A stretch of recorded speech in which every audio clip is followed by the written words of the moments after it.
Дорогі колеги, ми раді вас вітати на сьогоднішній зустрічі про модель налагодження співпраці між батьками і підлітками. Сьогоднішній наш вебінар проводиться Центром здоров'я і розвитку коло сім'ї в межах україно-швейцарського проєкту «Психічне здоров'я для України». Цей проєкт організовується і реалізовується за підтримки Швейцарії, а також Міністерства освіти і науки України та Міністерства охорони здоров'я. Мене звати Мар'яна Єсев. Сьогодні я буду координувати нашу з вами зустріч.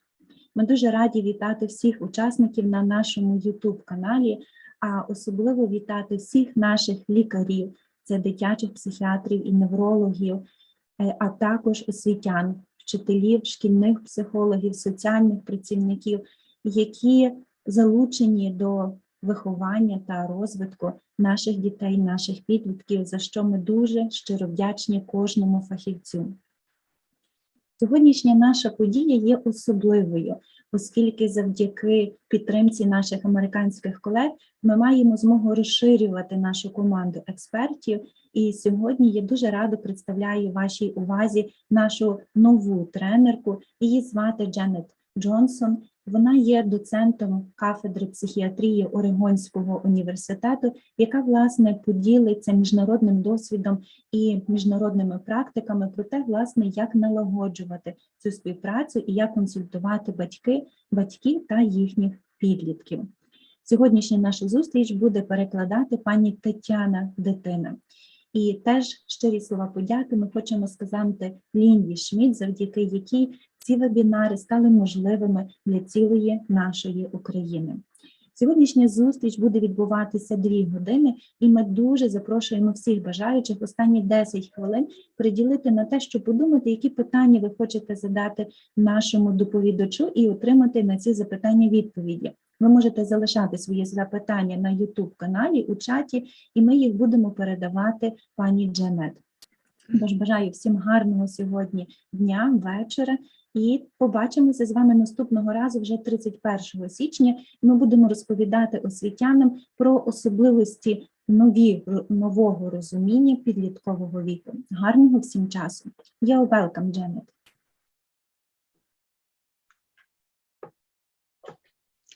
Good evening, and thank you for joining us today for the webinar, and I welcome people whenever they listen.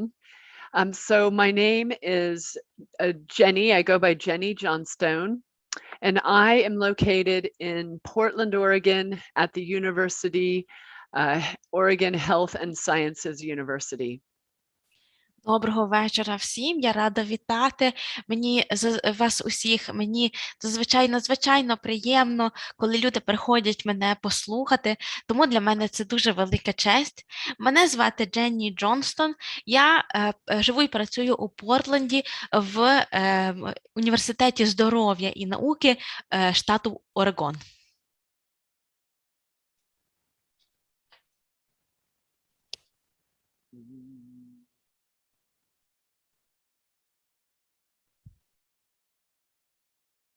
And today I'm going to talk about helping parents, teachers, clinicians work with teenagers to resolve conflicts and how to prepare, particularly parents, for success in working with their teenagers. Сьогодні я би хотіла поговорити про те, як можна допомогти батькам, учителям, а також лікарям працювати з підлітками. Зокрема, фокус я би хотіла зробити на батьках і на тому, як досягнути, як тут бути успішними. And I have this picture in the corner here of a fern.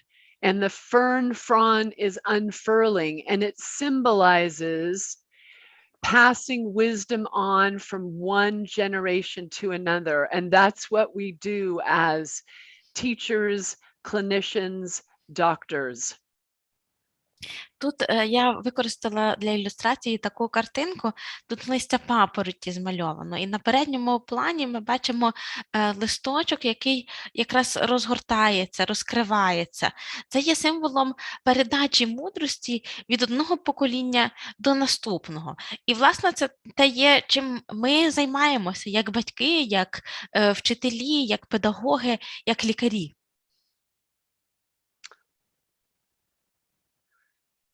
So who am I? My first graduate training was in marriage and family therapy. And then I went on to get my PhD in clinical psychology. Кілька слів про те, хто я. Моя перша освіта це була терапія подружня і сімейна. А потім я здобула ще докторський ступінь доктора філософії з клінічної психології. And one of the things that's probably given me the greatest training in terms of working with teenagers is raising my own children who are now both in their 20s. Ну і найбільший, напевно, досвід мій роботи з підлітками це є з власного виховання двох дітей, які зараз уже мають більше 20 років. And one of the ideas that I want to share from the beginning is the idea that as parents, as clinicians, as providers, that as we work with and live with teenagers and adolescents, the goal is to help them move on to becoming adults. І основна думка, на якій я би хотіла сьогодні і надалі наголосити, думка, якою ми повинні керуватися як батьки, як лікарі, як опікуни, це те, що коли ми взаємодіємо, коли ми живемо, коли ми працюємо з підлітками і молодими людьми, треба пам'ятати, що все, що ми робимо, це для того, щоб вони могли піти і почати власне життя. And in this presentation, I'm going to use the terms teenager or teen or youth or child, and I'm generally referring to the ages between 12 to 19 years old. Я в своїй презентації буду вживати кілька різних термінів, або підліток, або молода людина, чи молодь, чи дитина, але загалом я тут маю на увазі групу від 12 до 19 років. And I will also use the term parent, and this includes step parents, grandparents, and guardians. Я також часто використовую термін батьки, але під цим словом я також розумію прийомних батьків, опікунів, дідусів і бабусь. So I just wanted to give you an idea of where I'm located relative to where you're located. I'm here in Portland, Oregon. Я це хотіла цією картою проілюструвати, де я знаходжуся по відношенню до України, ось тут в місті Портленд, штат Орегон. And before I get started talking about conflicts and how to deal with conflicts with teenagers, it's important to address that there are a number of stressors going on in the world.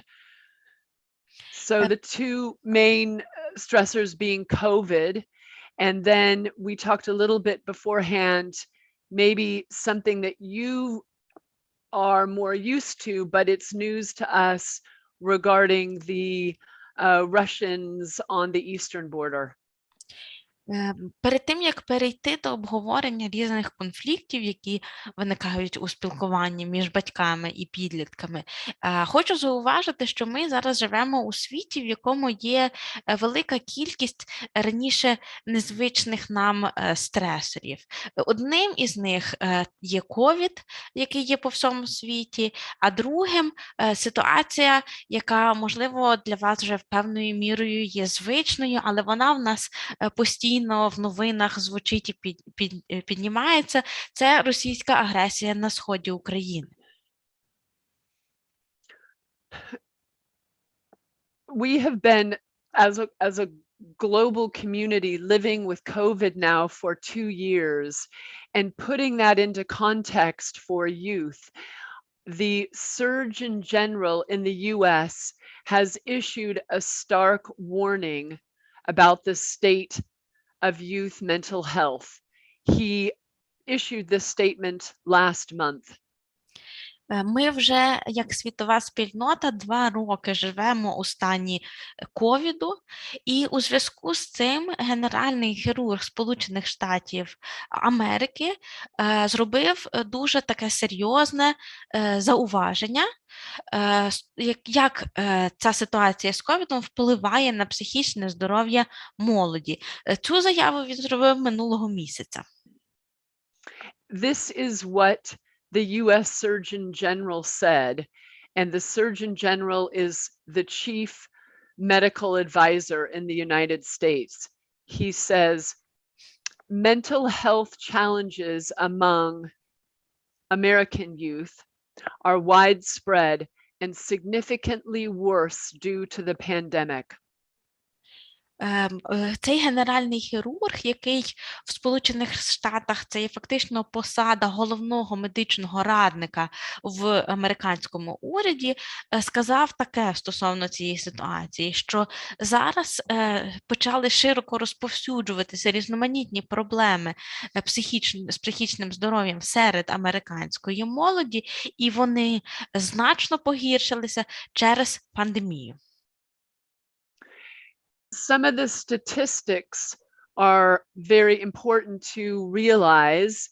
1 in 3 high school students, that's ages 13 to 17, reported persistent feelings of sadness or hopelessness.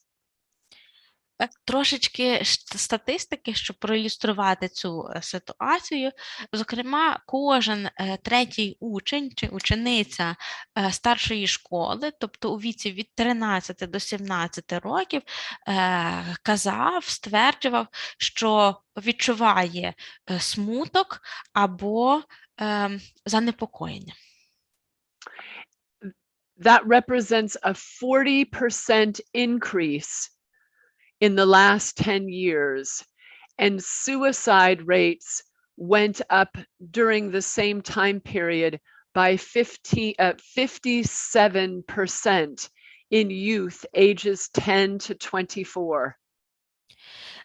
Така ситуація показує зростання на 40% за останні 10 років, а якщо говорити про рівень смертності від самогубств, то за той самий період, за тих самих 10 років, ми бачили зростання на 57% в молоді від 10 до 24 років. And finally, rates of anxiety and depression have increased dramatically in youth during the pandemic. Ну і крім того, під час пандемії в молодих людей значно зріс рівень тривожності і депресії.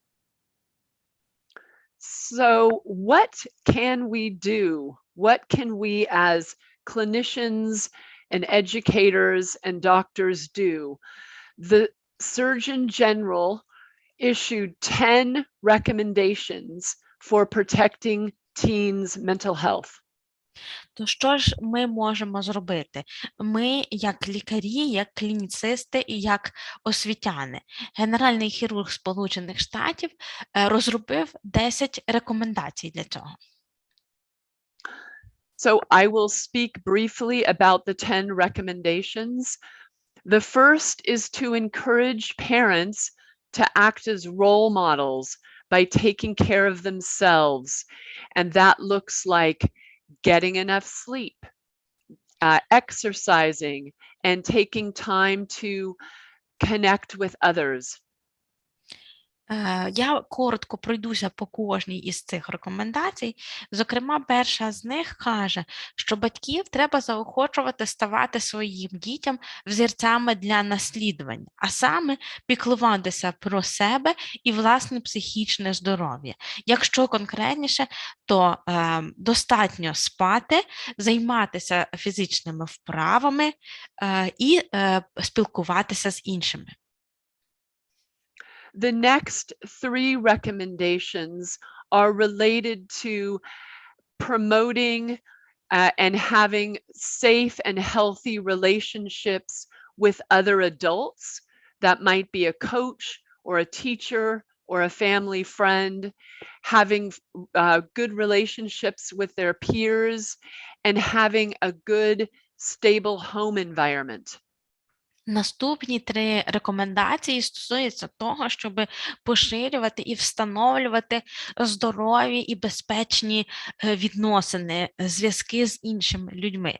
Зокрема, з вартими довіри і поваги дорослими, такими як учителі, спортивні тренери чи друзями сім'ї, встановлювати стосунки зі своїми однолітками, а також створювати безпечне середовище вдома.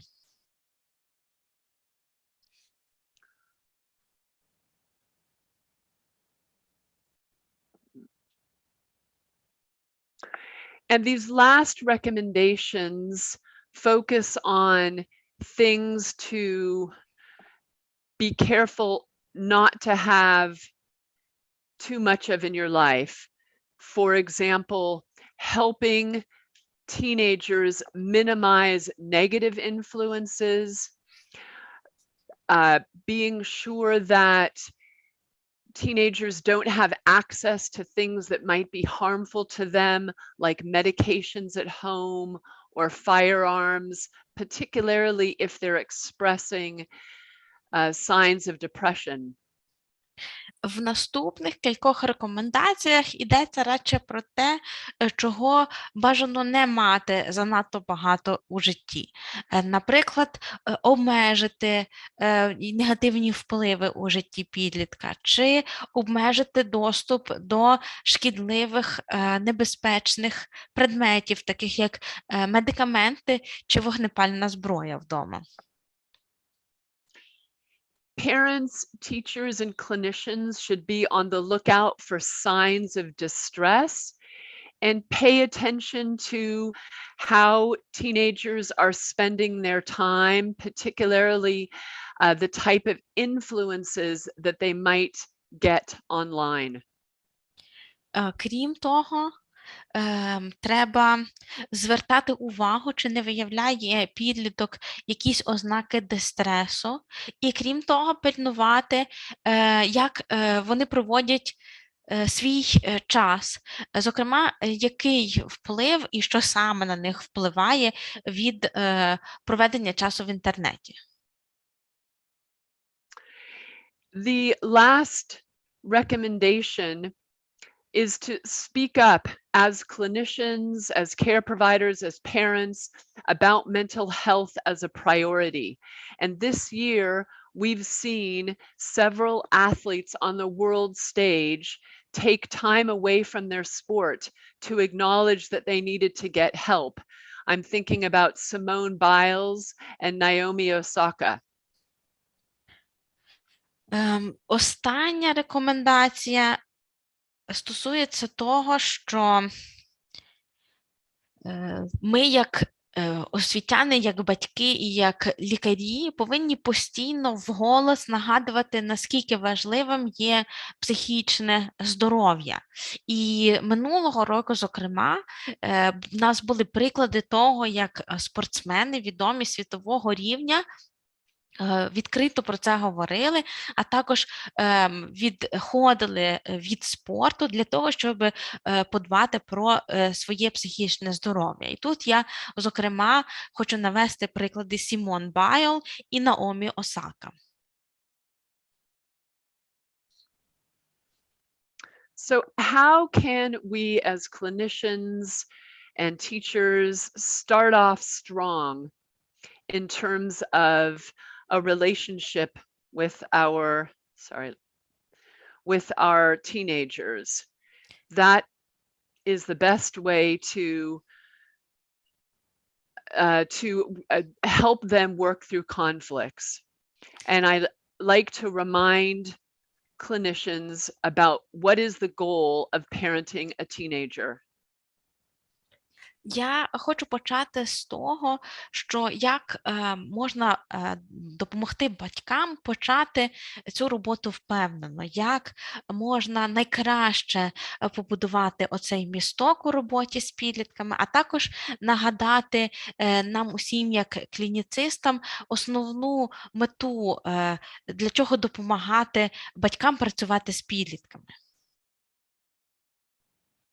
So, parenting children leads to teenagers, and this is bridging them to adulthood. This is ultimately where we're going as we work with children, teenagers, to help them bridge to adulthood. Виховання дітей, яке потім переростає у виховання підлітків, має на меті виховати з них фактично дорослих людей. Таким чином, це свого роду місток із дитинства у доросле життя. As parents, clinicians, and teachers, we want ultimately for our young adults to have skills to be able to take responsibility for themselves, to be independent. And so today we'll be talking a little bit about how to make that happen. Ми, як батьки, як освітяни і як лікарі, робимо все можливе, щоб дати нашим дітям ті навички, які їм в майбутньому допоможуть. Навички відповідальності, навички незалежності. І сьогодні я би, власне, хотіла поговорити про те, як це зробити найкраще. So, before we get into talking about how to resolve conflicts, I want to discuss how to establish a solid foundation. Перед тим, як ми перейдемо, власне, до вирішення конфліктів, поговоримо про те, як побудувати хороший фундамент. I'm going to share some ideas from this book that was written by a Stanford and Harvard graduate who is also the dean of students at Stanford, and she talks about how to help prepare teenagers, our children and our teenagers, how to prepare them for life rather than protect them from it. Нашу розмову я би хотіла почати з витягів з оцієї книги, яка була написана випускницею університетів Стенфорда і Гарварда, яка сама працювала там студентським радником, і яка в своїй книжці говорить, що основне завдання батьків – це підготувати дитину чи підлітка до життя, а не стільки захистити від життя.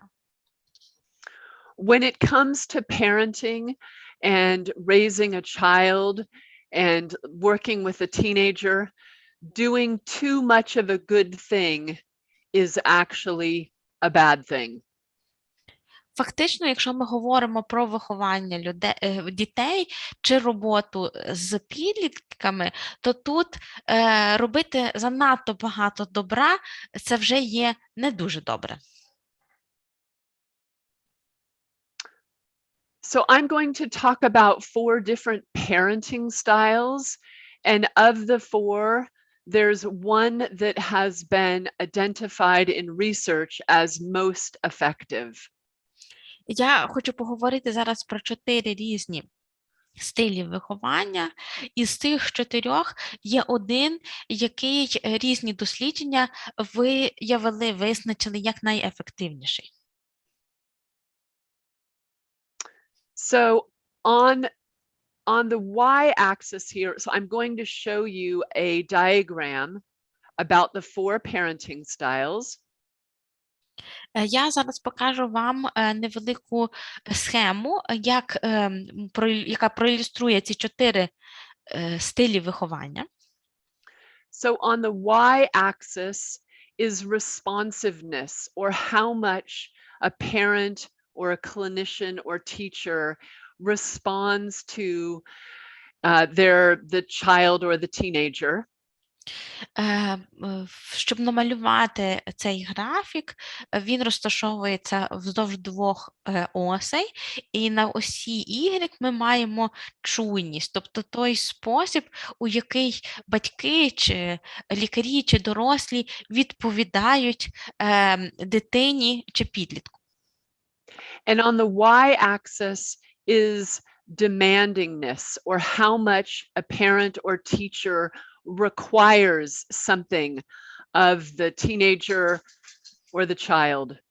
На осі X маємо вимогливість, тобто те, як багато і наскільки вимагають батьки чи вчителі від дитини або підлітка. So starting with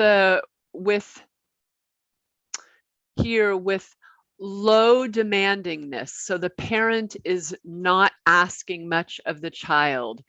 They may be very uninvolved, provide little nurturance or guidance, and be indifferent to the child's needs. Почнемо з цього нехтування. Це тоді, коли батьки не дуже залучаються або просто є відсутні, надають мало підтримки чи скерування дитині чи підлітку, а також не виправдовують певних сподівань. And this type of parent that is low in responsiveness and low in demandingness is called a neglectful parent. And the message they give is, you're on your own. Такі батьки, які знаходяться низько і на осі X по чуйності і по реакції, і на осі Y по вимогливості, вони називаються, і загалом такий стиль виховання називається нехтуванням, і основний девіз, яким вони керуються, це ти сам за себе, ти сам по собі. When you move up the responsiveness, so this parent is more responsive, but still low in what they require of the child. This is called a permissive parent.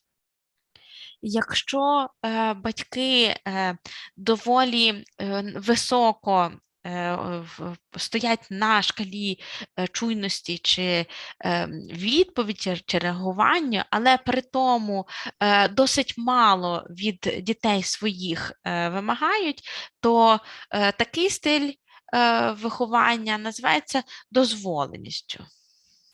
So this parent might be described as very child-driven. They let the child do what they want. They rarely enforce rules, and they may be overindulgent. And the message is, you're the boss. Такі батьки зазвичай дозволяють дитині робити все, що вона хоче, вони встановлюють мало або зовсім не встановлюють правил і переважно дозволяють дитині все і балують її, щоб не допустити конфлікту. Основний девіз такого стилю виховання – це є ти сам собі бос.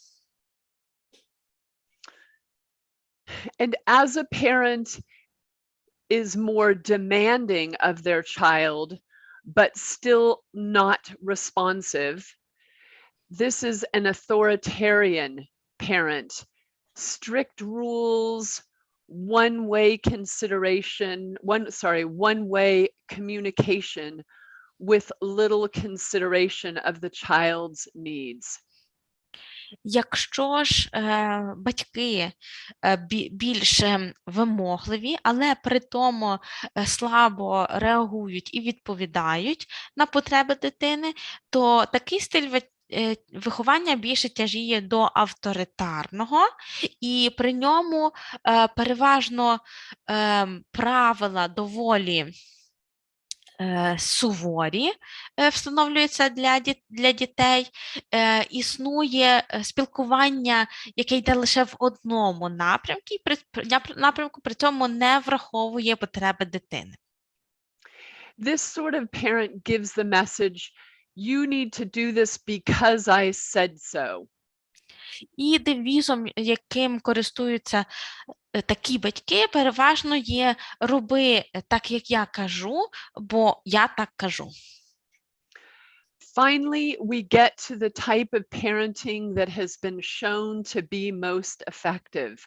This is the authoritative parent who works together with their child or teenager to solve problems. They set clear rules and expectations, and they have open communication with natural consequences. Ну і нарешті останній стиль виховання, який було доведено, є найбільш ефективним і який називається авторитетним стилем виховання, при якому батьки вирішують проблеми спільно з дитиною, при якому батьки встановлюють чіткі правила і сподівання, а також будують відкрите спілкування і засновують його на природних наслідках. The message that this parent communicates with their child is, let's talk about it. Let's work this out. І керуються такі батьки у своєму спілкуванні з дітьми девізом «поговоримо про це, вирішимо це разом». The authoritative parent is high in terms of responding to the child, as well as high in terms of expectations of the child. Батьки, які є авторитетними, вони стоять високо як по шкалі реагування, чуйності до дитини, так і на шкалі вимогливості.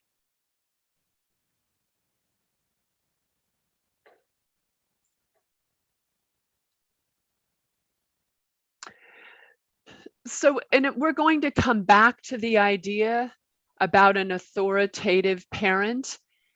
I wanted to highlight the role that parents and clinicians can have in terms of being a role model. Ми ще повернемося до цього авторитетного стилю виховання, а поки що я хотіла би поговорити, що можуть зробити батьки, лікарі і освітяни, щоб стати для підлітка взірцем для наслідування.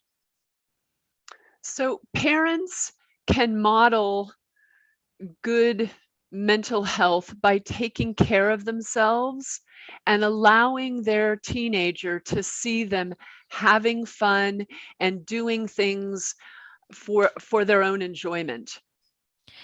Батьки можуть стати моделлю того, як дбати про своє психічне здоров'я, просто показуючи дітям, що вони роблять для себе, як про себе дбають, а також те, що вони вміють і розважатися, і робити щось для власного задоволення. Parents can be honest about their own struggles, and that is not to say that they need to make their child or teen responsible for the issues, but to be honest about having challenges and modeling for their teenager how to get help, getting help themselves. Також батьки повинні бути чесними, якщо в них виникають якісь проблеми. І тут йдеться не стільки про те, щоб зробити підлітка відповідальним за ці труднощі, скільки, знову ж таки, на своєму власному прикладі показувати, як треба шукати допомогу і дбати про своє здоров'я. One thing that is true about children and teenagers is that they learn by what they see. They watch us, the adults in their lives, and they take in what they see much more than just what we tell them. Що справедливо як до дітей, так і до підлітків, це те, що вони вчаться на основі того, що бачать. Що вони бачать, як поводяться дорослі люди в їхньому житті, і тоді вони повторюють це і самі. І має це навіть більший вплив, ніж те, що ми їм кажемо робити. They may not appear to be listening, but they are watching. Здається іноді, що вони нас не слухають, але вони точно на нас дивляться. So in thinking about how to help a child and a teen move on to the next stage, it's thinking about what the developmental process is. And first, as parents, as teachers, we do it for them. We tie their shoes, we feed them. Для того, щоб допомогти дітям і підліткам перейти на наступний, так би мовити, рівень в процесі розвитку, ми спершу робимо, як батьки, щось для них. Тобто в юному віці ми їх годуємо, ми зав'язуємо їм шнурки на взутті.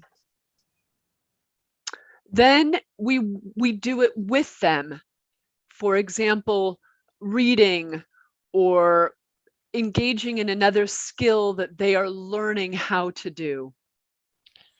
На наступному етапі ми робимо щось разом із ними. Наприклад, разом читаємо чи разом навчаємося якоїсь нової навички. And then we watch them do it. For example, when teenagers begin to learn to drive, we go with them and watch them. А потім ми вже спостерігаємо за ними. Наприклад, коли підліток вчиться водити машину, то ми сідаємо туди з ним і спостерігаємо, як він це робить. And ultimately, they do it by themselves. Врешті-решт, вони це роблять самостійно. And that is the goal that we want for young adults, is to have the skills to be able to do things for themselves. І це є нашою кінцевою метою, щоб молоді люди могли самі ці речі робити. Here are some examples from the book in terms of life skills that might be developed in the younger ages, 10 to 13. Ось кілька прикладів з цієї книжки стосовно тих навичок, життєвих навичок, потрібних у житті, які можна в різний вік розвивати, зокрема у віці від 10 до 13. For example, being taught to make their own breakfast or lunch, being responsible to stay home alone, or being allowed to go out to a nearby store to buy something. Серед таких навичок, наприклад, вміти собі самостійно приготувати сніданок чи навіть обід, бути достатньо відповідальним, щоб могти залишитися вдома на самоті, або ж піти собі до магазину неподалік від дому і купити те, що потрібно. And then life skills examples for ages 14 to 18. It may be if they are in driving age, that they learn how to put gasoline in the car, or read a medicine label, or apply for and get a job. На наступному етапі, наприклад, від 14 до 18 років, такими навичками може бути, наприклад, якщо вони вже вміють водити машину, то самостійно заправити цю машину, або прочитати і зрозуміти, що сказано на етикетці чи в інструкції до певних лікарських засобів, або ж податися, знайти собі роботу і подати, наприклад, заявку на неї.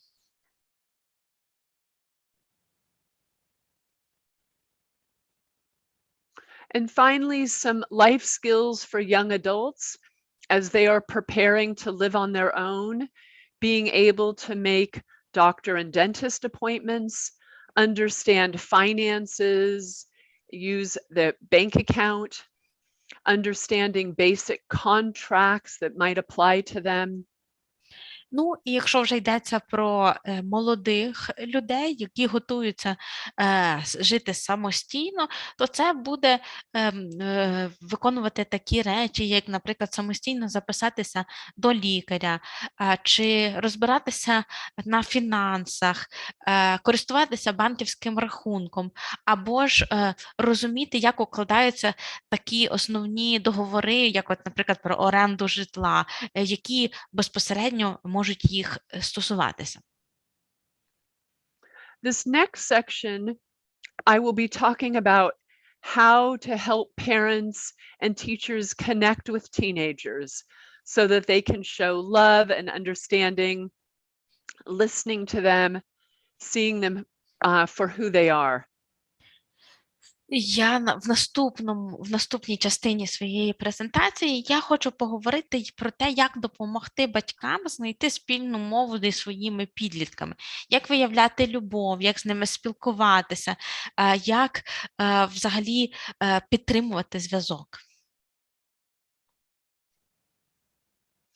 So earlier I talked about the 4 parenting styles, with authoritative being the most effective. And you'll remember that in that quadrant, it was a highly responsive as well as highly demanding parent. And one way to be highly responsible is to help teenagers feel loved and connected. Якщо ви пригадаєте оцю діаграму, яку я показувала і ілюструвала авторитетний стиль виховання, то там були високі показники як на осі чутливості, так і на осі вимогливості. І один зі способів отримати високий бал з цієї чутливості – це, власне, показувати підліткам, давати їм зрозуміти, що їх люблять і приймають. So there is a concept of love languages, and I'm pleased to see that there is a book in Ukrainian about this. The idea is that there's different ways to communicate love. Є ціла серія книжок, присвячена такому поняттю, як мови любові. І мені дуже приємно бачити, що одна з цих книжок була перекладена українською мовою. Що це означає? Це те, що є різні способи показати любов.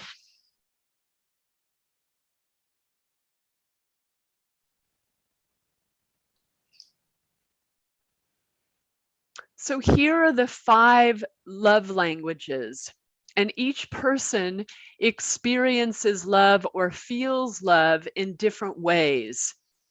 The first one is words of affirmation, so saying kind things, verbal praise.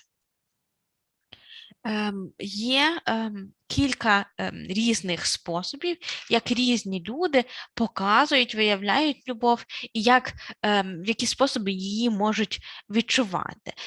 Серед таких способів це, наприклад, є слова схвалення. Коли ви говорите дитині щось позитивне, висловлюєте вдячність чи хвалите їх. The next one is acts of service, and that's doing something nice for the person you love, doing something with them that they enjoy. Друге, це є показ, вияв допомоги. Іншими словами, це зробити для іншої людини щось приємне або разом зайнятися тим, що їм подобається. Some people feel, the next one is some people feel loved through physical touch, whether that's a hug or sitting next to the person or rubbing their back. Ще інший спосіб, в який люди люблять виявляти чи відчувати любов, це через фізичний дотик. І це може бути через обійми або просто сидячи поруч один з одним, чи, наприклад, можна зробити іншій людині масаж. The fourth one is gifts, and that's giving someone, a small treat or a present, a token that helps them remember that you've been thinking about them. Наступний спосіб – це є через подарунки, тобто невеличкі гостинці чи дари або будь-які інші символи, які показують, що ви думали про цю людину. And the last one is quality time, and that's spending time together doing something. Ще один спосіб – це проведення якісного часу разом, тобто спілкування через робіння щось разом. It might be helpful for clinicians and teachers and parents to think about what their own love language is. How do they feel loved? Often we communicate in that way to others. Самим батькам, а також лікарям іноді варто задуматися про те, через який з цих способів вони найкраще відчувають любов. Тому що це і буде той спосіб найчастіше, яким ми потім і свою любов показуємо.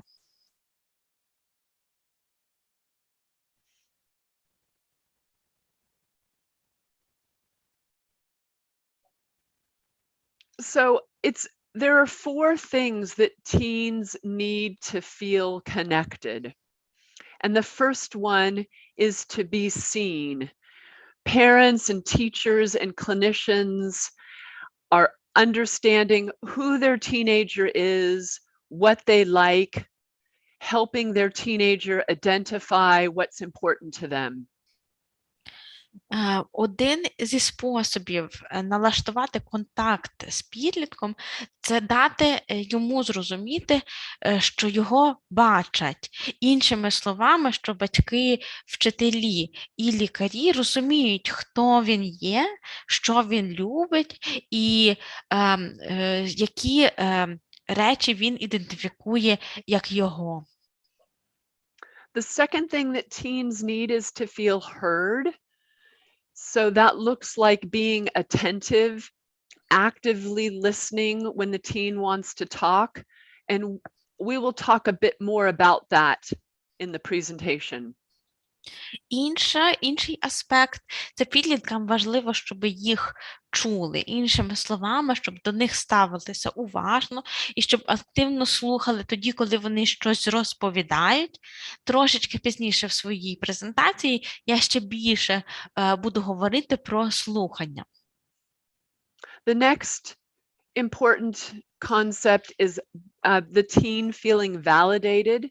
So that's acknowledging their point of view, their feelings. We don't, as clinicians or parents, have to agree with their point of view, but it's hearing them out and being able to articulate what that point of view is. Інший спосіб, дуже важливий для підлітків, це те, щоб їх схвалювали чи приймали, їхню точку зору або те, як вони почуваються. Ми, як батьки чи як вчителі, не обов'язково мусимо з цією точкою зору погоджуватися, але дуже важливо вислухати підлітка і дозволити їм сформулювати цю точку зору. And the fourth thing is feeling valued. And that's communicating to the teenager that they are important for who they are, their ideas are important, providing praise, enjoying spending time with them in their company. І останнє це є важливість відчувати, що тебе цінують, що ти є важливим для іншої людини за таким ти є, хвалити підлітків, а також проводити час в їхній компанії.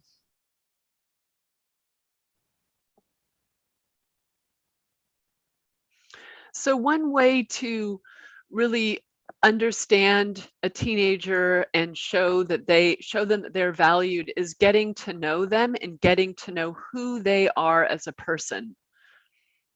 Щоб краще можна було налаштувати оцей контакт, це спробувати зрозуміти підлітків, хто вони є і яка у них особистість.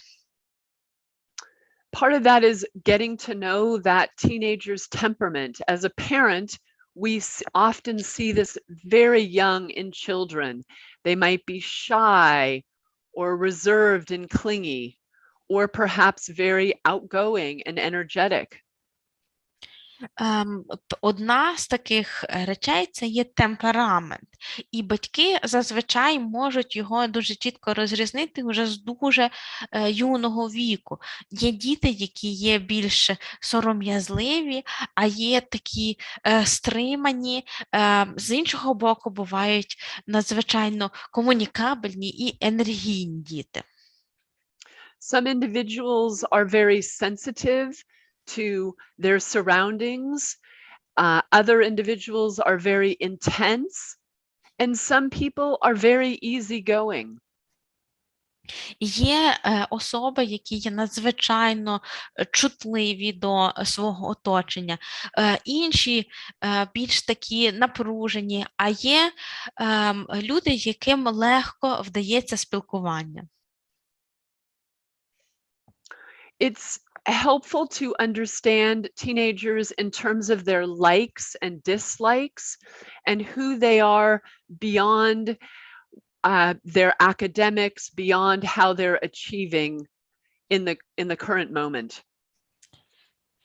Також важливо розуміти, що підліткам подобається і що не подобається, а також що ще відбувається, чи ким вони є поза академічною шкільною успішністю, чи будь-якими іншими речами, в яких вони зараз успішні.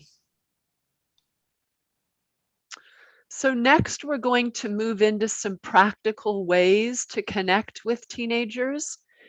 The first way is playing games with them.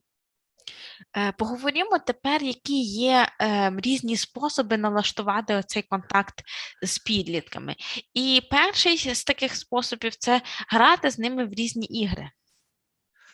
So this is actually a slide of my daughter and her boyfriend playing Jenga. We had a family Jenga game going over Thanksgiving. It's a lot of fun and great for the whole family. На картинці, яку я тут використала на цьому слайді, якраз зображена моя донька і її хлопець. Ми тут граємо у гру, яка називається Jenga. Фактично усі вихідні на День подяки ми провели, граючи в оцю гру разом. Some other ideas for connecting with teens is expressing gratitude for who they are, leaving a note in their backpack or on the counter or in their locker at school if you're the teacher, and something as simple as smiling at them when they come into the room. Інші способи налаштувати ось такий контакт з підлітками – це часто дякувати їм, зокрема, дякувати просто за те, ким вони є. Можна писати їм записки і залишати їх, наприклад, в рюкзаку, щоб вони потім почитали, або на столі просто, або ж, якщо ви вчитель, то можна покласти в їхню шафку у школі. Або це можуть бути настільки прості речі, як, наприклад, при зустрічі посміхнутися. Here are a couple of additional ideas. Asking about what was the best part of their day. As clinicians and parents, we can often ask, how is school? And teenagers typically don't like that question. Ще кілька ідей того, як це можна зробити. Наприклад, запитати, що найкраще відбулося протягом твого дня, чим твій день відзначився. Ми, як батьки чи як лікарі, часто задаємо питання, наприклад, як там школа? І підлітки не дуже люблять на нього відповідати. Finding a sport that you'd like to do together for parents, that can be a great way to connect. Також одним із чудових способів для батьків налаштувати контакт з підлітком – знайти якийсь вид фізичної діяльності чи вид спорту, яким можна разом займатися. When teenagers come to you with a problem, it's important to listen. Don't try to solve it or advise straight away. Коли підліток звертається до вас з якоюсь проблемою, дуже важливо вислухати його і не намагатися одразу ж пропонувати якесь вирішення. And after the teenager has shared, you can ask, how can I be helpful? Do you want my input or do you just want me to listen? А після того, як підліток закінчив розповідати, то можна запитати, як ти хочеш, щоб я тобі допоміг? Тобі фактично потрібна допомога, чи тобі просто хотілося виговоритись? And this suggestion works with other relationships as well, whether with spouses or friends. It's helpful to ask the person, what is it they'd like when they share a problem? Така порада також є дуже дієва, наприклад, якщо подібна ситуація виникає з вашим подружжям чи просто з друзями. Перед тим, як давати пораду, запитатися в людини, чи вона дійсно її хоче. It's also important, as parents and clinicians and teachers, to instill in the teenager our belief that they can overcome the challenge, whatever it is they're facing.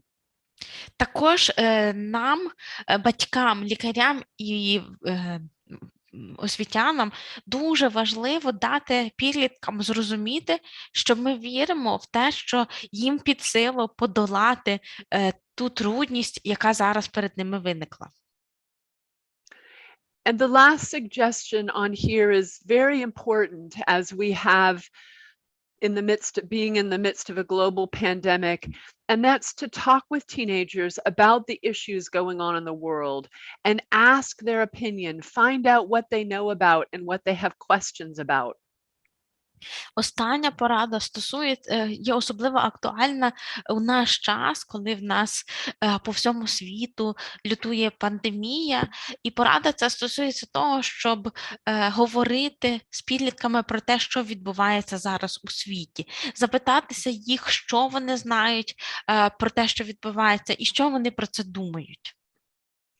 And this website link here, Psychology Today, gives a long list of things that we can do as clinicians to connect with teenagers. Ось тут є посилання на веб-сайт, який називається «Психологія сьогодні», і там є ще багато різних речей, які ми, як лікарі, можемо робити чи до яких вдаватися, щоб налаштувати оцей контакт з підлітками.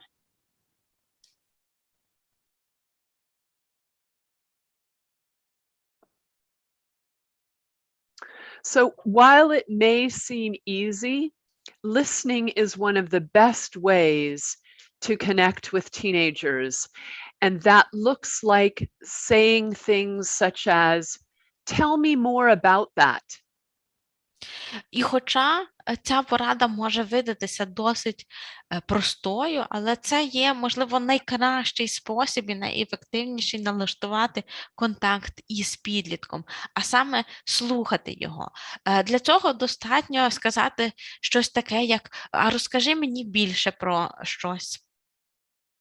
And one way to encourage teenagers to open up is to provide an empathetic response and a response that doesn't necessarily try to solve the problem. So for example, that sounds hard, or I'm sorry to hear whatever the thing is. Один зі способів допомогти підліткам краще відкритися – це є висловити певну емпатію у своїй відповіді, при цьому не забігаючи вперед. Можна сказати щось таке, як «здається, тобі важко» або «мені так шкода це чути» у відповідь на те, що розповідає підліток.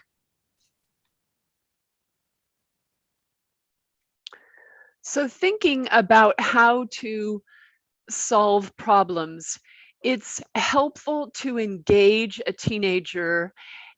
teenager's cooperation.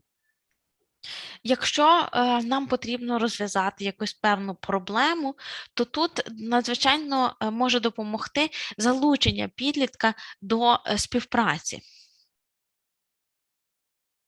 So thinking back again to the effective parenting style, the authoritative parent, that is working together with a teenager to solve a problem. Teachers and parents can engage teenagers by thinking about how to solve the problem together. Якщо повернутися до того авторитетного стилю виховання, про який ми вже говорили, то отут надзвичайно дієвим буде пробувати вирішувати певну проблему разом, залучати, це можуть робити батьки чи вчителі, вони можуть залучати підлітка і разом шукати виходи з ситуації.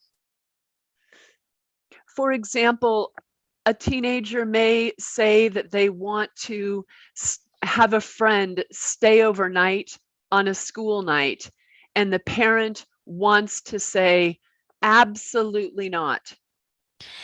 Надам вам приклад такої ситуації. Наприклад, підліток хоче, щоб його друг чи її подруга залишилася ночувати у будень, в день, коли треба наступного ранку йти в школу. Негайна реакція батьків – це ні в якому разі. But instead of saying this absolutely can't work, a parent can instead describe what they see as the problem in terms of the teenager getting enough sleep and being able to wake up in the morning for school. Замість того, щоб казати одразу ж «ні, це в жодному випадку не припустимо», батькам варто спробувати описати проблему так, як вони її бачать. Зокрема, наголосити на тому, що потрібно добре виспатися, щоб можна було легко встати вранці і йти в школу. And the parent can describe their concern with their teenager and offer choices. Також батьки можуть описати те занепокоєння, яке в них викликає певна дія підлітка, і надати їм різні варіанти, вибір, як можна це розв'язати.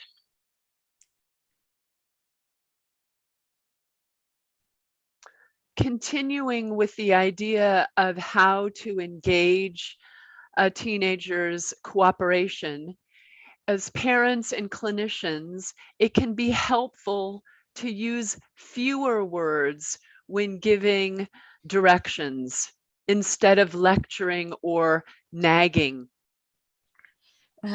Якщо далі розвинути цю тему, як заохотити підлітків до співпраці, то однією з рекомендацій для батьків і для лікарів буде використовувати менше слів, замість того, щоб читати довгі лекції чи нотації.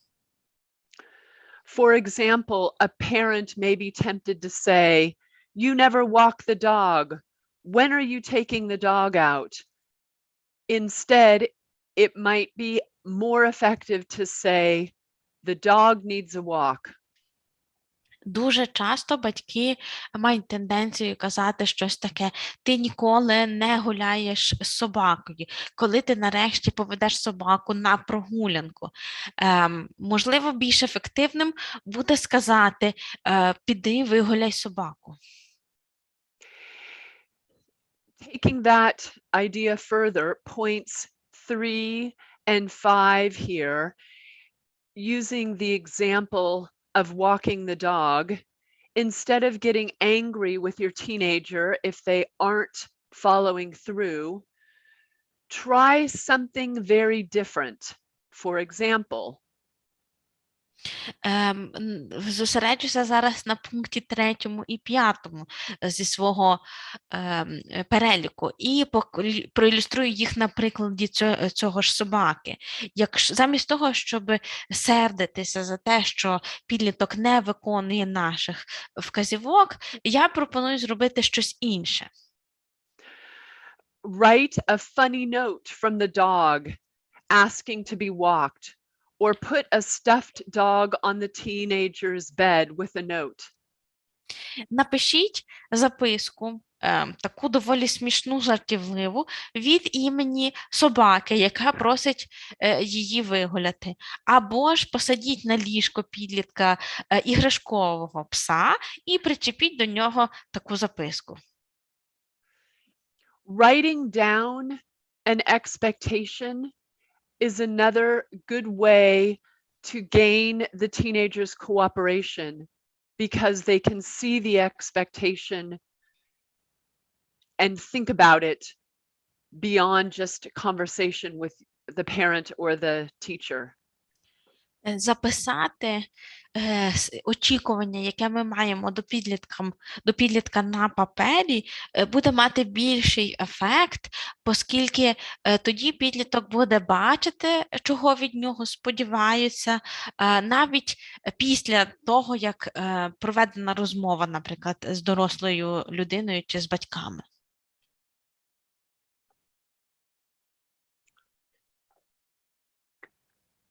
It's helpful to invite the teenager to provide his or her point of view, and then you state your point of view concerning a particular issue.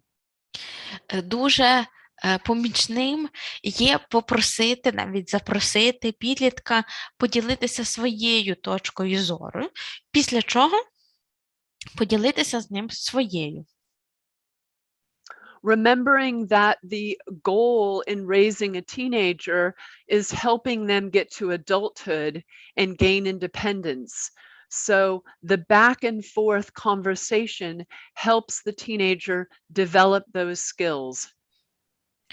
Ми пам'ятаємо, що головна мета виховання підлітків – це підготувати їх до дорослого життя і стати незалежними, тому такий діалог з питань і відповідей допоможе їм, власне, у цьому.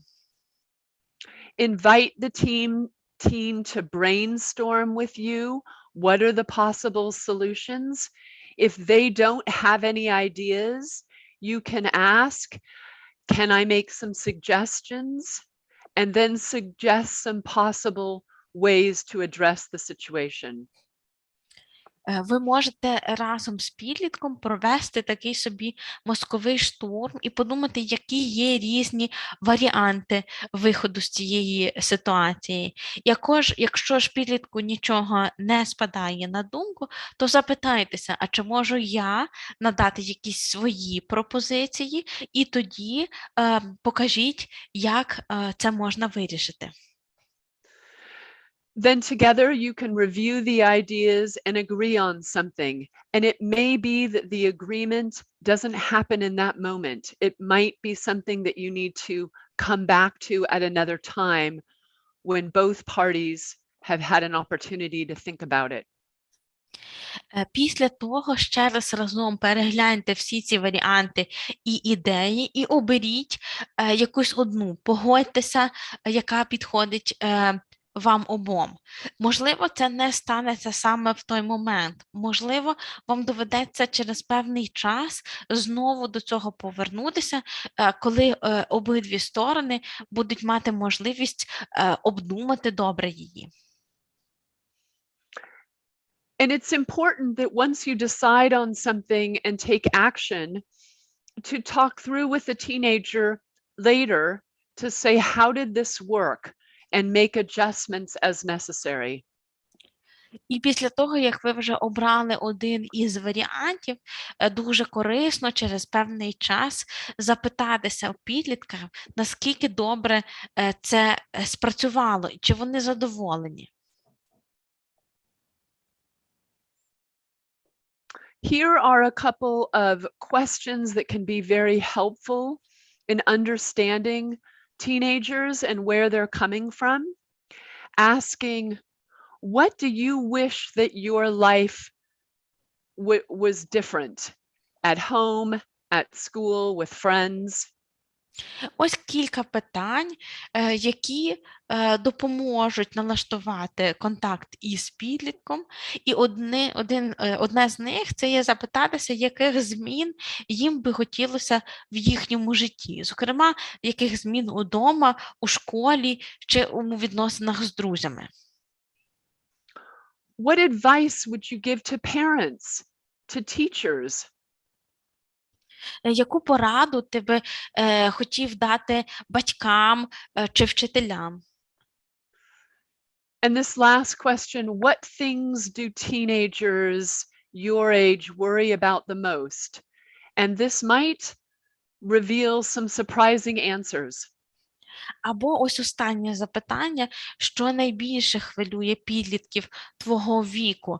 І відповідь може принести певні несподіванки.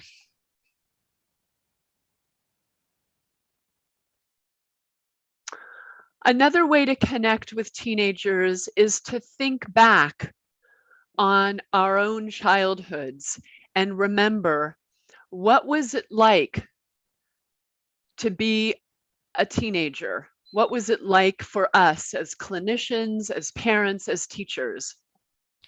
Ще, що може допомогти, це коли батьки чи лікарі згадують власне дитинство, власний підлітковий вік і разом з підлітком обговорюють, як це було для нас колись бути дитиною, бути підлітком.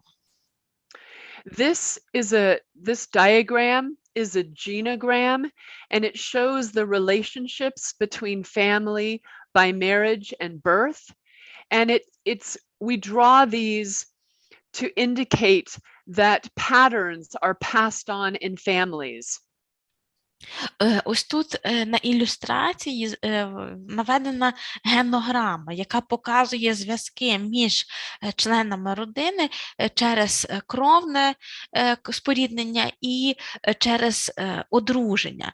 І, власне, допомагає вона для того, щоб показати, як послідовно відбуваються події в межах сім'ї. And I included this to represent different generations. Remember, at the beginning, I talked about passing on wisdom from one generation to another, and that's what we're called to do as clinicians and teachers. Я включила цей малюнок для того, щоб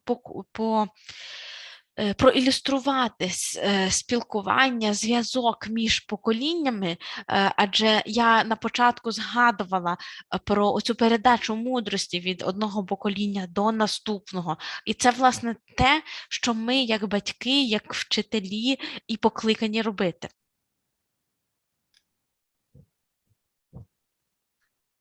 So I included this slide as a simple way to think about 4 ways to connect with teenagers.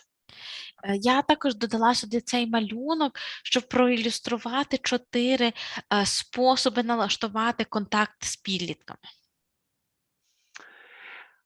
One of the things I suggest to parents when their teenagers don't want to sit at the table, don't want to have a family dinner, is I encourage parents to join them in their room or sit and eat in the living room or outside. Якщо підлітки не дуже бажають сидіти і обідати чи приймати будь-яку іншу їжу разом з батьками за загальним столом, я пропоную батькам, наприклад, піти і поїсти разом з підлітками в їхній кімнаті, або ж у вітальні, або десь на вулиці, але щоб це було разом. This is an example of doing something unexpected that can get the teenagers' attention. Це приклад того, тої несподіванки, до якої можна вдатися, і яка зверне на себе увагу підлітка. I also like to remind parents not to get too stressed about their teenagers' hairstyles and choice of dress, clothing. Я також раджу батькам не особливо перейматися і стресувати через деякі рішення їхніх підлітків стосовно зачіски або добору одягу. I also encourage parents to look for opportunities to have small conversations with their teenagers rather than thinking they need to have one big talk. Я також знову і знову заохочую батьків шукати можливості поговорити коротко і на незначні теми, але багато разів з їхніми підлітками, аніж чекати можливості мати одну велику розмову чи лекцію. I liked these pictures because it shows the parent sitting side by side with the teenager. That can be a good way to communicate, doing something together with them. Мені імпонують ці картинки, які я навела, тому що вони показують, як мама чи тато сидить поруч з підлітком, а не навпроти нього. Oftentimes, teenagers are more willing to talk when they're doing something else at the same time. Дуже часто підлітки більш схильні говорити, розмовляти, коли вони в той самий час чимось зайняті іншим. At the moment, I do virtual visits with the clinic patients that I see. I have been sharing the whiteboard and we draw together while we talk. Зараз я проводжу так звані онлайн-візити з пацієнтами зі своєї клініки, і на цих дзвінках я відкриваю дошку для малювання віртуальну, і ми під час розмови разом на ній малюємо.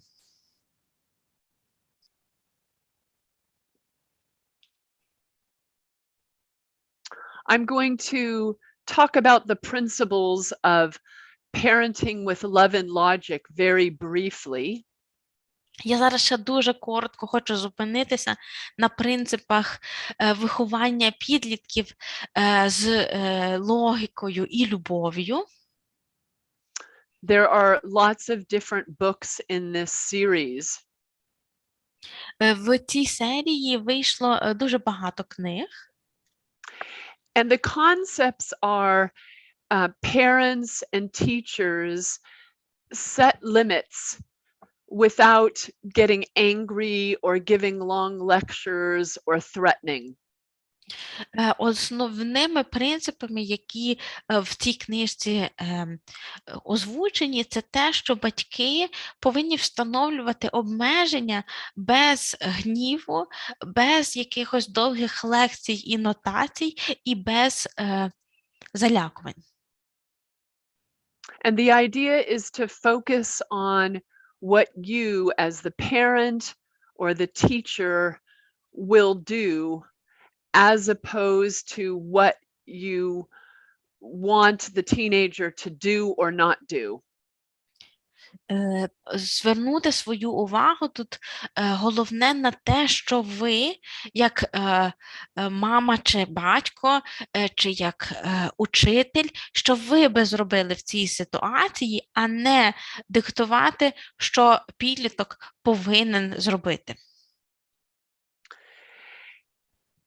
And the idea is that when teenagers make mistakes, as they will, it's giving them responsibility to address the mistake.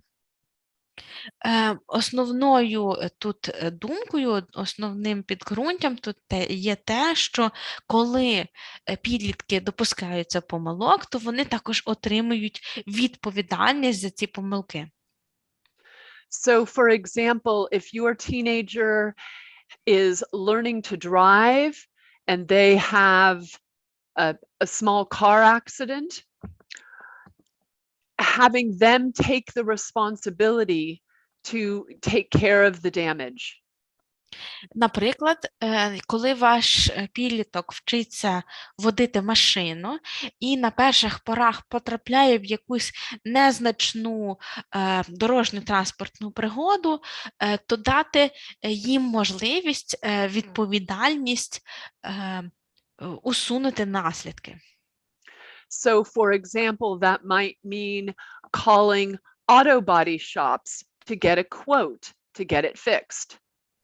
Наприклад, дозволити їм обдзвонити автомайстерні і отримати оцінку, скільки буде коштувати ремонт. Or it might mean they have to fix something themselves, like buying a new brake light and getting it installed, helping them install it. Або це може бути щось таке, що вони самі можуть поремонтувати. Наприклад, якщо треба купити, наприклад, фару і самостійно її встановити, то можна їм це дозволити і, наприклад, допомогти при встановленні. And this idea that they learn by managing the consequences of a mistake is very important. І сама оця думка про те, що вони вчаться, беручи на себе відповідальність за ці помилки, є надзвичайно важливою.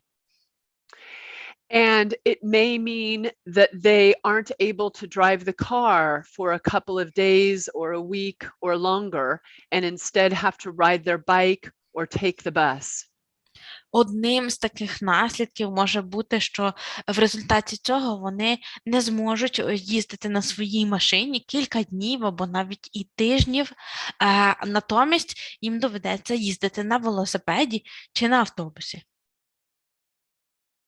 And this enables teenagers to learn what are the consequences when things go wrong and go right. Таким чином, підлітки навчаються, які можуть бути наслідки, коли щось іде не так, або навпаки, коли щось іде так, як треба. It's helpful to get the teenagers' input on what they think they need to do in a particular situation. Дуже важливо запитати думку самого підлітка, а як вони вважають, що треба в цій ситуації зробити. And if they don't have any ideas, you can ask them, can I give you some ideas? А якщо в них з цього приводу немає ніяких думок, то можна запитатися, а можна я тобі щось пораджу? And this helps the teenager learn and grow through their mistakes. Таким чином, роблячи помилки, підлітки одночасно навчаються і зростають. So despite all of the great connection that we can develop with our teenagers as clinicians and teachers and parents, things still can get rocky or difficult. І все ж, незважаючи на всі ті способи, якими ми, як батьки, як вчителі, як лікарі, намагаємося встановити контакт з підлітками, певні речі таки трапляються і труднощі виникають. So we call this the control battle. And it's the relationship pattern between individuals. It's not about a particular individual. Ми називаємо цей феномен боротьбою за контроль, і тут йдеться про певну модель стосунків між людьми, а не про якусь конкретну особу. And this battle for control brings out this idea of a beast. Ідея цього боротьби за контроль, вона базується на такому понятті, як чудовисько, яке прокидається. And there are behaviors that feed the beast and make it worse, and behaviors that starve the beast and make it smaller. Є певні види поведінки, які пробуджують чудовисько, а є інші, які його вбивають. Here are some behaviors that feed the beast. Reactivity.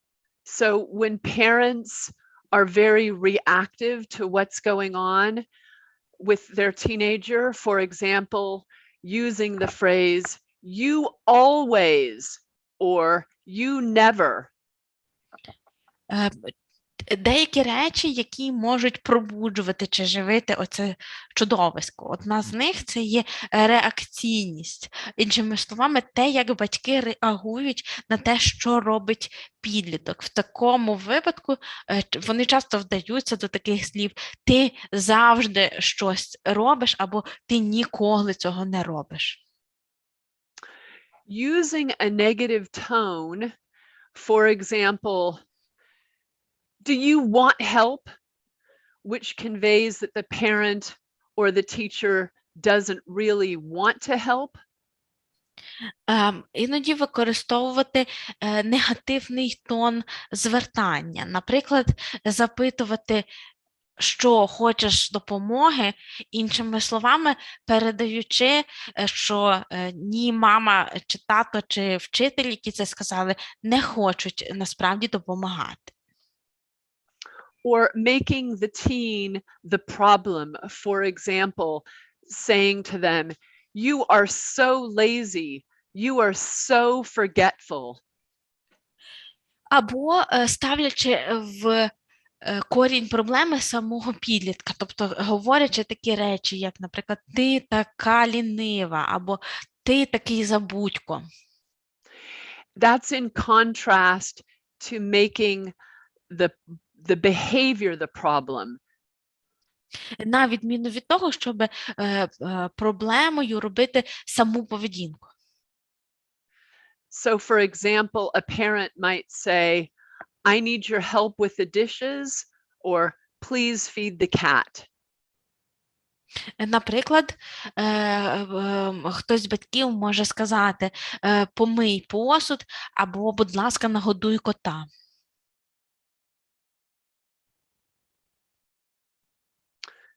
Some ways to starve the beast.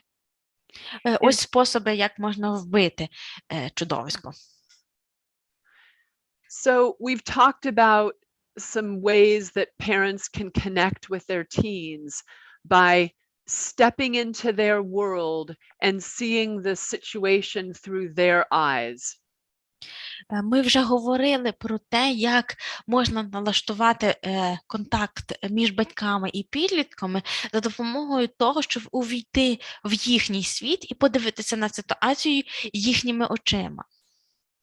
We talked about, as parents and teachers, thinking back to what it was like for us to be a teenager, and what do we wish that someone would have said or done for us.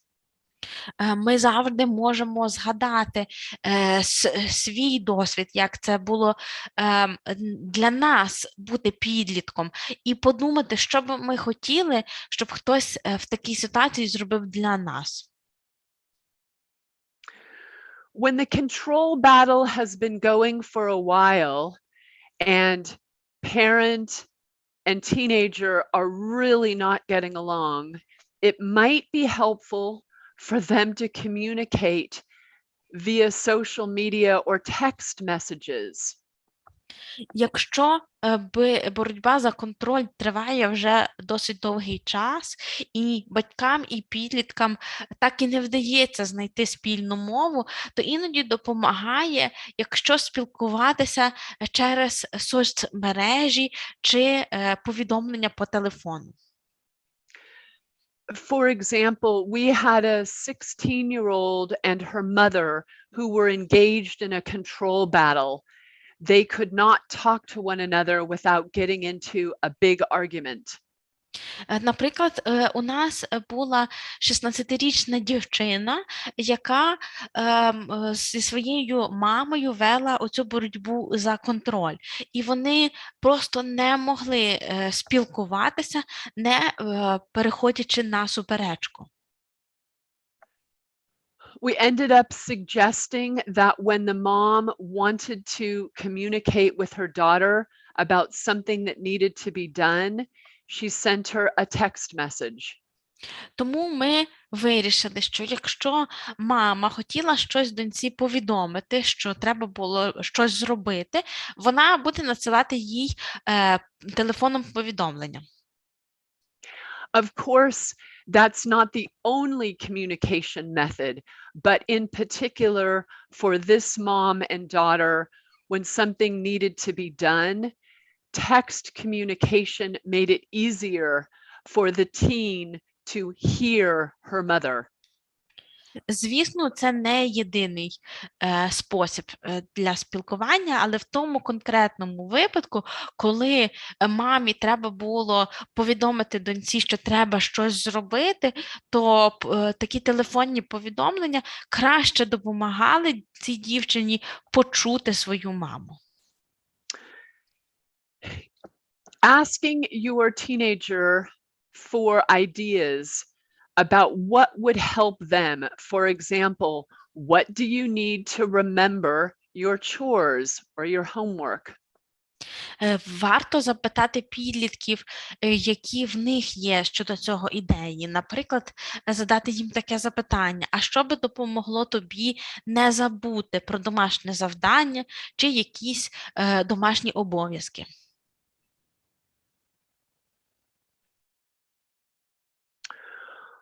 Some other ideas for helping when conflict occurs.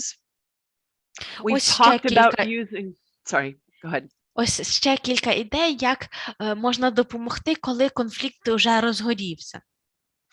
We've talked about using a positive tone. Ми вже говорили про те, що використовувати треба позитивний тон. Another idea is holding a positive vision for the teenager. So their behavior in the moment might be very inappropriate and frustrating, but realizing this is just a phase and it's not about me as the parent or the teenager. Також варто тримати в голові оце позитивне бачення. Тобто навіть якщо в даний момент підліток виявляє певну складну чи неприйнятну поведінку, завжди варто пам'ятати, що це лише перехідна фаза, що це не стосується особисто мене, це не є через мене чи через цього підлітка. These next 2 points go together. The parent or the adult in the situation taking responsibility for themselves and telling the teenager what they, the parent or the adult, is going to do. Два наступні пункти стосуються відповідальності, зокрема, відповідальності, яку батьки беруть на себе за те, що вони роблять, а також розповідати підлітку за те, за що він чи вона відповідальні. So, for example, a parent who may be giving a ride to their teenager to school, they might say, I will be leaving at 8 a.m. in the morning. If you want to ride, or my car is leaving at 8 a.m. If you want to ride, that's when we're leaving. Наприклад, якщо мама чи тато підвозять свою дитину-підлітка до школи, то вони можуть сказати щось таке: я виїжджаю о 8, чи радше машина виїжджає з дому рівно о 8 ранку. Якщо ти хочеш їхати зі мною, то мусиш бути до того часу готовий. And if the teenager is not ready to go, the parent being prepared to leave without him or her, and they will have the consequences of not getting the ride to school. Але якщо підліток на той час не готовий, то батьки мусять бути готові поїхати без них. Таким чином дати можливість підлітку самому нести відповідальність за свої вчинки. Another suggestion that seems subtle but can be very helpful is to say things in the positive. For example, I will be leaving on time instead of I don't want to be late. Інша така порада, вона доволі така непряма, яка говорить про те, що речі треба висловлювати в позитивному ракурсі. Іншими словами, казати «я виїжджатиму вчасно», а не казати «я не хочу запізнитися».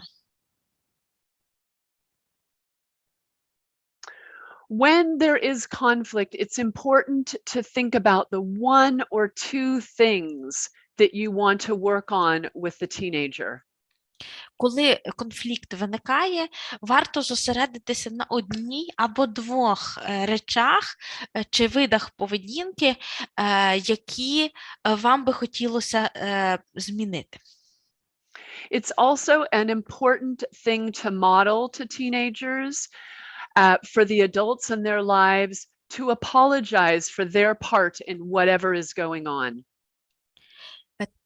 Також дуже важливою моделлю, яку можуть батьки дорослі показати підліткам, це вибачатися за свої дії в тій частині, за яку вони відповідають. Acknowledging the teen's emotion when conflict occurs is very helpful. Також дуже допомагає визнання і прийняття емоцій підлітка, коли виникає конфлікт. For example, the teen says, "You never let me do anything." Наприклад, підліток може сказати: «Ти ніколи нічого мені не дозволяєш».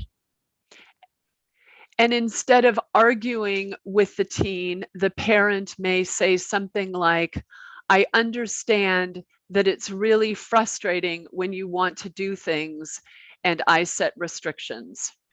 А замість того, щоб сперечатися з підлітком, мама або батько можуть сказати щось таке: «Я розумію, що тебе це дратує, ти хочеш щось зробити, але я виставляю тобі обмеження».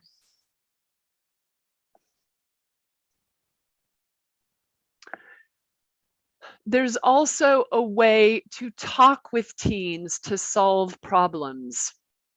Також є певний спосіб, як розмовляти з підлітками, щоб знайти вирішення проблеми. So the teen asks, "Can I sleep over at Amber's house tonight? My friends are going and it's going to be really fun." Наприклад, підліток питається, чи можу я сьогодні заночувати в домі подруги своєї Ембер. Там також будуть інші наші друзі, і нам буде дуже весело. And the parent replies, I know that you have a lot of fun with your friends and I want you to go. You have a soccer game early in the morning. And remember the last time you were upset about how you played. How can we make soccer and having fun with your friends happen together? А мама або тато можуть сказати, так, я знаю, що тобі з ними весело, я знаю, що ти дуже хочеш піти, але пам'ятай, що зранку в тебе футбольний матч. А минулого разу, коли ти так зробила і тобі треба було грати, то ти була розчарована і незадоволена своєю грою. Давай подумаємо, як можна добре зіграти у футбол зранку і одночасно весело провести час з друзями. To provide encouragement to teachers and clinicians and parents about the importance of engaging with teenagers in a warm and receptive way, there's a new study out. Для того, щоб заохотити, налаштовувати оцей контакт з підлітками, було проведено дослідження, яке показало, наскільки важливим є показувати прийняття і теплоту у спілкуванні з підлітками з боку батьків і лікарів. And this study was conducted at Yale and found that within the course of one day, that parents can lessen the effects of the inevitable conflict with their teenager by showing them emotional warmth. Дослідження проводилося у Єлі, і воно показало, що протягом одного дня, якщо вже виник якийсь конфлікт, то батьки можуть зменшити негативний вплив цього конфлікту, просто проявивши прийняття і теплоту до свого підлітка.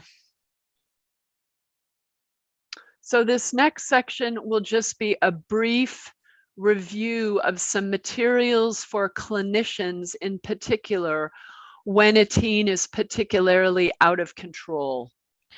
Наступна частина моєї презентації буде таким коротким оглядом певних матеріалів для лікарів, які стикаються з особливо складними підлітками, які виходять з-під контролю.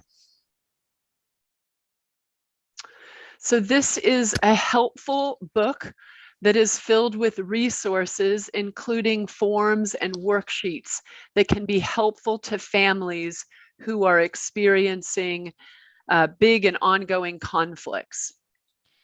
Ось ця книжка є дуже помічною, особливо сім'ям, які переживають доволі складні і важкі, серйозні конфлікти. Вона надзвичайно помічна і містить в собі багато різних вправ і питальників, і форм. So this is an example of one of the fillable forms in the book. It's a behavioral contract where the problem is defined and both the parent and the child or even the teacher could complete this to understand and agree on what the behavior is and what's expected. Ось приклад одної з таких вправ, власне, форми, яку можна заповнити з цієї книжки. Називається вона «Поведінковий контракт». Тут спочатку треба визначити певну проблему, а потім заповнити його. Це може зробити як хтось із батьків, це може зробити дитина або навіть хтось із вчителів, де, власне, описано, в чому полягає проблема і що треба зробити. It can be helpful for teens to understand the things that they have in their life that are given, sort of their rights, things like a place to sleep, food on the table, and separate that out from the privileges that they have. Іноді варто допомогти підлітку зрозуміти, що саме в житті у них уже є. Наприклад, якісь певні їхні права, такі як, наприклад, вони мають де спати, вони мають їжу на своєму столі, і відділити це від того, що ми називаємо привілеями. And it can be helpful to identify whether there are negative communication patterns going on in a family. And when parents and teens are aware, they can make changes. And knowing that positive communication is what starves the beast and makes the conflict reduce. Також треба визначити, чи не існує в сім'ї негативних моделей спілкування, і чи є можливість якось цю ситуацію змінити. При цьому пам'ятаючи, що саме позитивні моделі спілкування допомагають вбити чудовисько. So we saw this graph in the beginning, and this has been beautifully redone in Ukrainian language. And remember that what we're aiming for, what has been shown in research to be most effective, is the authoritative parenting model that is both high in responding to the teen as well as high in requiring high expectations. Тут, як бачимо, знову вже знайома нам схема, цього разу вже з українським перекладом, і я нагадаю, що саме оцей авторитетний стиль виховання був доведений як найбільш ефективний. Він показує високий рівень як на шкалі, як на осі чутливості, так і високий рівень на шкалі вимогливості чи високих очікувань. So really briefly, in terms of being an authoritative parent or an authoritative teacher, it's encouraging teens to be self-sufficient and to think for themselves and to set a high standard of behavior and expectations. Якщо підсумувати те, що можуть зробити авторитетні батьки, то це перш за все буде заохочувати самостійність підлітка, навчати його думати і робити свої власні рішення. So just to remind ourselves as clinicians that this time of transition and adolescence is to prepare the teen to build the skills to leave home. Ще раз вже підсумую і нагадаю, що основною метою допомоги підліткам у цей перехідний підлітковий час є навчити їх таких навичок, які в результаті, врешті-решт, допоможуть їм покинути дім. And for those clinicians and teachers who work with individuals who are between the ages of 20 and 29, this is an excellent book. І ось для тих спеціалістів, які працюють з клієнтами віку від 20 до 29 років, я хочу порекомендувати ось цю чудову книгу. And the reward for having teenagers is that you get to enjoy them and their partners as young adults. These are my two young adults.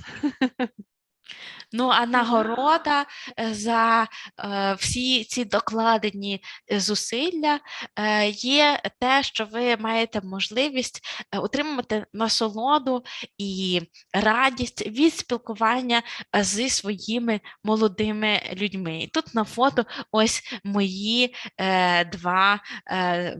мої молоді діти. So I am very happy to take questions. Thank you very much for listening. Дуже вам дякую за увагу. Зараз можемо перейти до запитань. Будь ласка, пишіть свої запитання, я з задоволенням дам на них відповідь. I have one question here. I will read it in Ukrainian first. Ми маємо тут одне запитання від Ірини Тесяк, яке звучить так. Які добрі поради для педагога при взаємодії з групою підлітків? Бо часом легко спілкуватися з підлітком наодинці, а от поведінка в колі однолітків може бути складною. І ще одне запитання від Ірини Тесяк.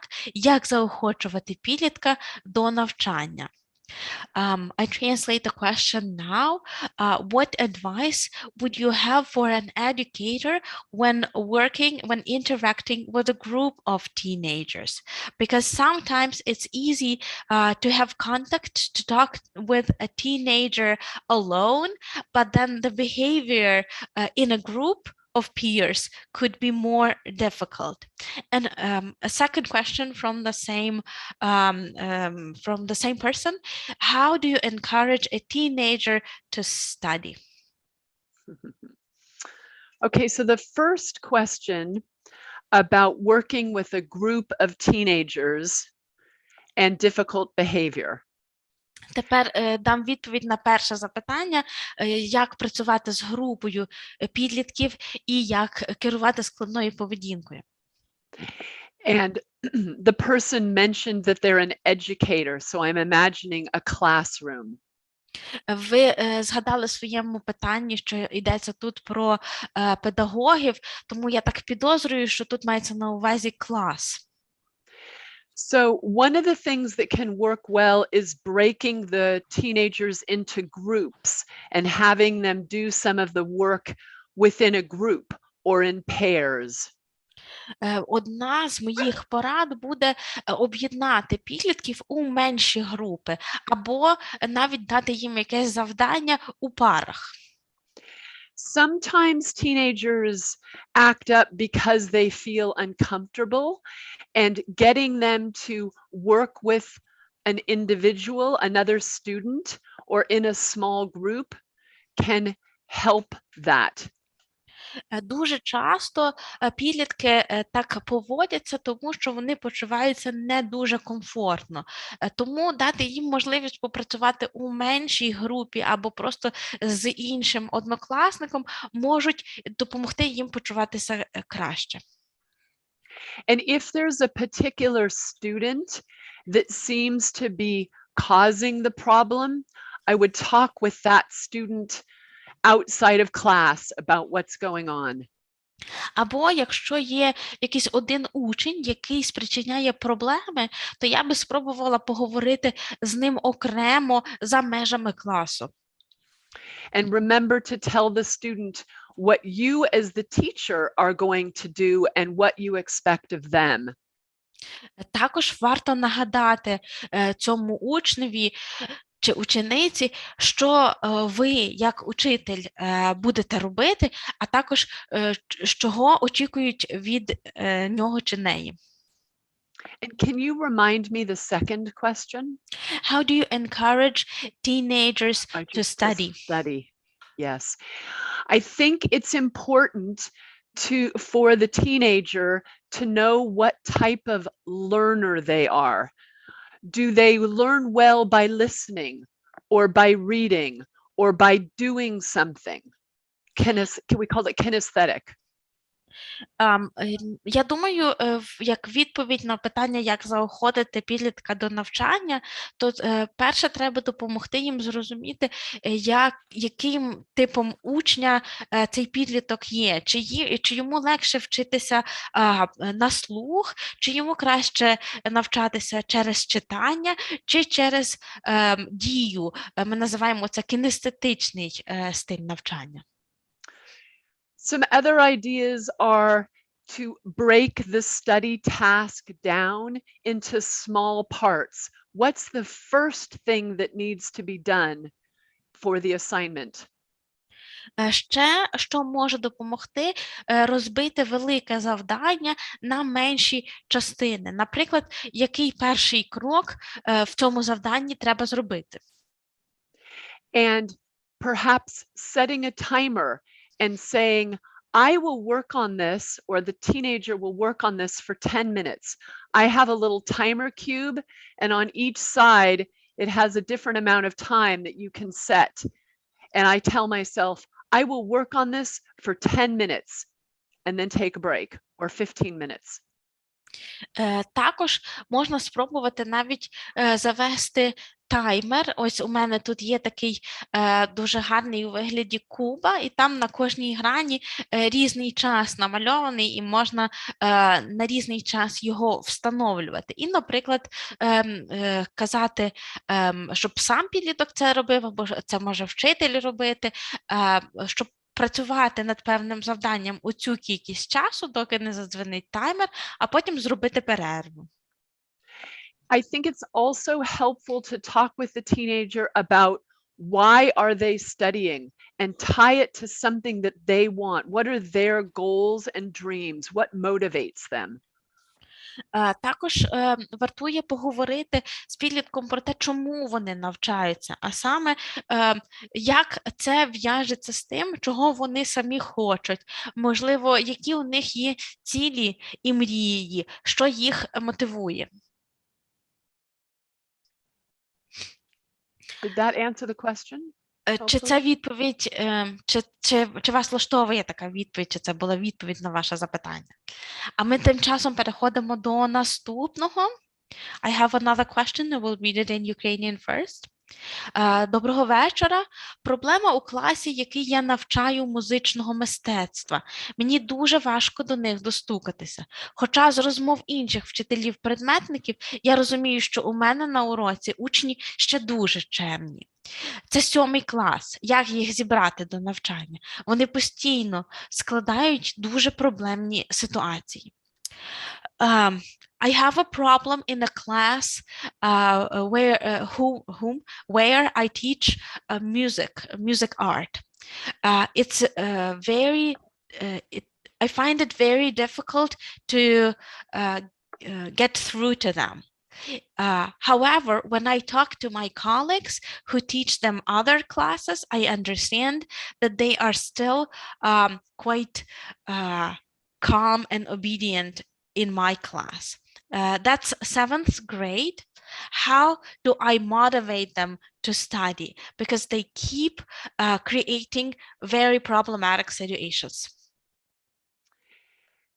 Is the other classroom, is the person saying the other class, they are behaving well, but they're not behaving well with this?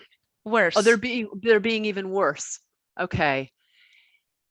You know, I think it could be helpful to talk with the students about what's going on. 7th graders are about 12 years old. Я би порадила, можливо, поговорити з самими учнями і запитатися в них, що відбувається. Адже 7-й клас, це, я так розумію, діти десь приблизно 12 років. And to find out from them what is going on. Maybe don't ask the whole class, but again, break them in groups. Have them talk amongst themselves and write down what is going on, or how can they, how can they behave better or pay attention more? Get their input. Поговоріть і запитайтеся, який їхній погляд на те, що відбувається.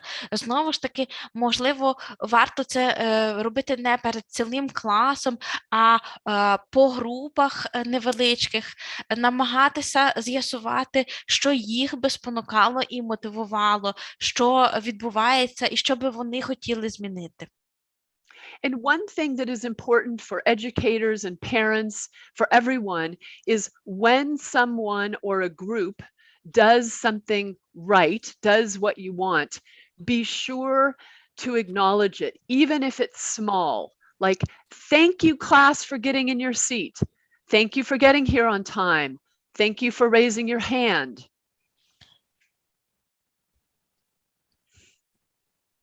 Також ще дуже важлива одна річ, яку ми, як батьки, як педагоги, не повинні забувати, це є, навіть якщо одна особа в класі зробить один раз щось правильно, треба не забувати звертати на це увагу і визнавати це, хвалити за це. Навіть якщо це такі прості речі, як, наприклад, дякую учні за те, що вчасно прийшли до класу, що сіли за парти, що підняли руку перед тим, як задати запитання. Can we move on to the next question? Питання від Лілії Чорненької. Яким чином суперечки між батьками впливають на підлітків? How do conflicts and arguments between parents affect teenagers?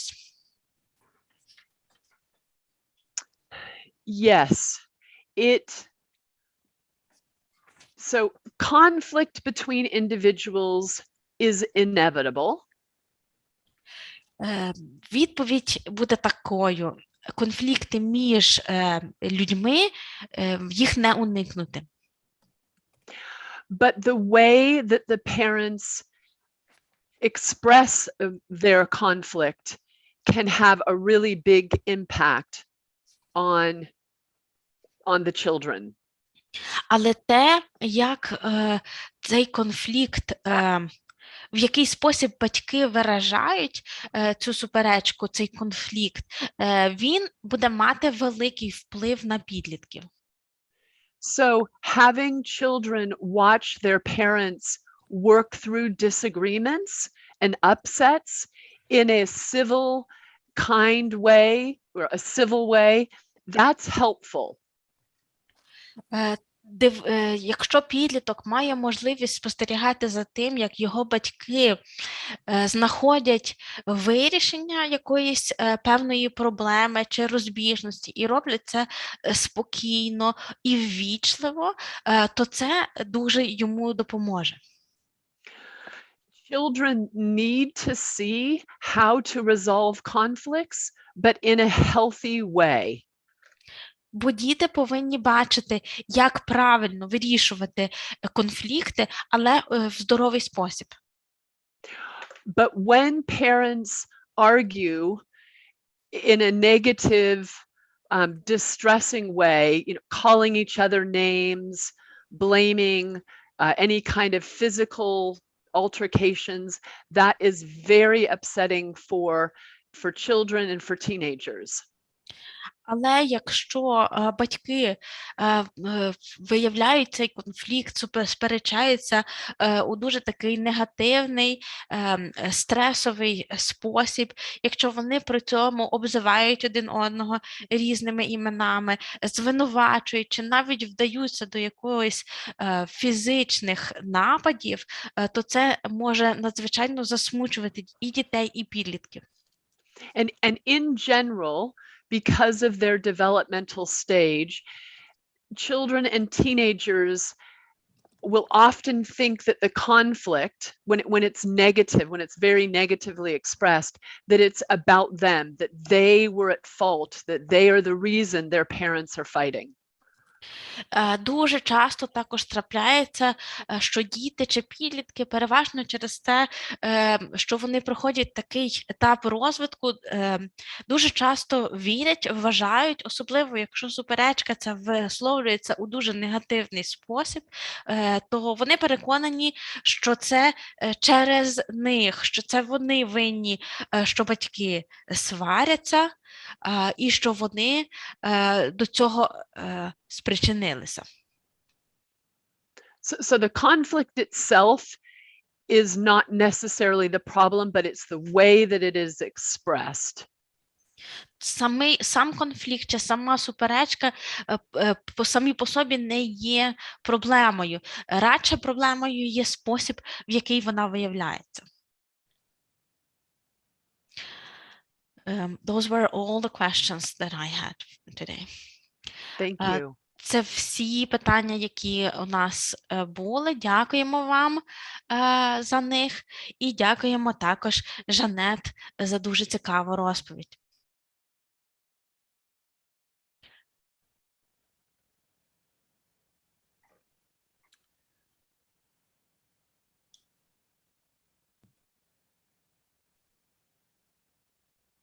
Якщо інших запитань нема, то я маю честь від імені організаторів подякувати вам усім за увагу, а також подякувати нашим гостям Жанет і Лінді за те, що знайшли час поділитися своїм досвідом і своїми знаннями. I would like to thank you both and you, Jeanette, especially for finding time to speak and to share your expertise with us today. It's a pleasure. Thank you for having me. Дуже дякую всім за увагу. Мені було дуже приємно. Тоді дякуємо ще раз усім і до наступних зустрічей.